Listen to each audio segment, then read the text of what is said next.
Сәлем достар, бізде бәрі болады аттарымызға қош келдіңіздер. Бүгін біз қарапайым туристер бармайтын, адам ақылына сыймайтын, тіпті ғалымдардың өзі түсіндіре алмайтын 7 жұмбақ жерді қараймыз. Соңғы орын сізді таңғалдырады. Міндетті түрде соңына дейін көріңіз. Видео басталмастан тұрып айтатын бір жайт бар. Біздің арнаны 93% адам тіркелусіз көреді екен. Сондықтан біздің арнаға тіркеліп, қолдап лайк басуларыңызды сұраймыз. Алдағы уақытта қызықты видеолар салатын боламыз. Ал ендеше біз видеоны бастаймыз. Ең алғашқысы Бермуда үшбұрышы жоғалған кемелер мекені Атлант мұхитында орналасқан. Бұл аймақта ондаған кеме мен ұшақ түсініксіз жоғалған. Кей оқиғаларда тіпті радио байланыс толық жоғалып кеткен. Ғалымдар магниттік өріс дұрыс жұмыс істемейді деп болжайды. Қызықты факт, кей ұшақтар уақыт баяулап кеткендей сезім болды деп айтқан.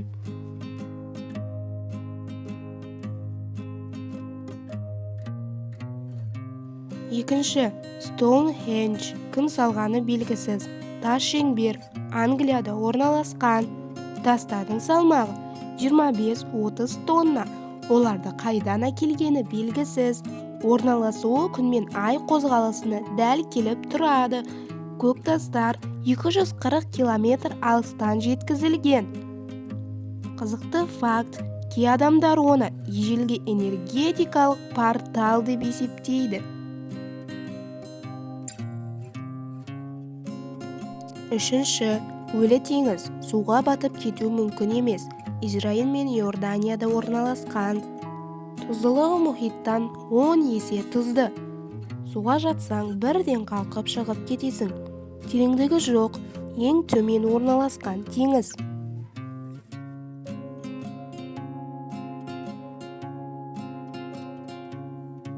Қызықты факт, бұл теңізде бірде-бір балық не шөп өспейді. Сондықтан өлі деп аталады.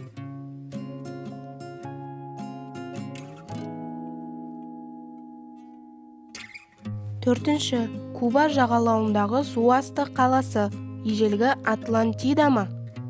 2001 жылы зерттеушілер теңіз түбінен үлкен құрылыстарға ұқсайтын тастар тапты. Кей форма пирамидаларға ұқсайды. Тереңдігі 600 метр. Ол кезде адамдар мұндай терең қалалар салмаған. Қызықты факт, кей ғалымдар мұны жоғалған цивилизацияның қалдығы деп санайды. Бесінші, Антарктидадағы пирамида табиғи ма, әлде жасанды ма? Мұздың астында 4 қырлы пирамидаға ұқсайтын тау бар. Тіпті пропорциясы Гиза пирамидасына да өте ұқсайды. Ғалымдар табиғи тау дейді, бірақ дәлелі толық емес.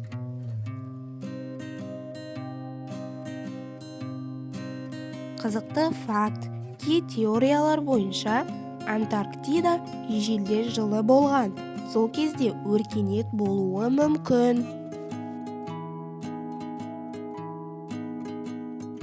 Алтыншы, Салар де Юни айнадай жалтырайтын шөл Боливияда орналасқан.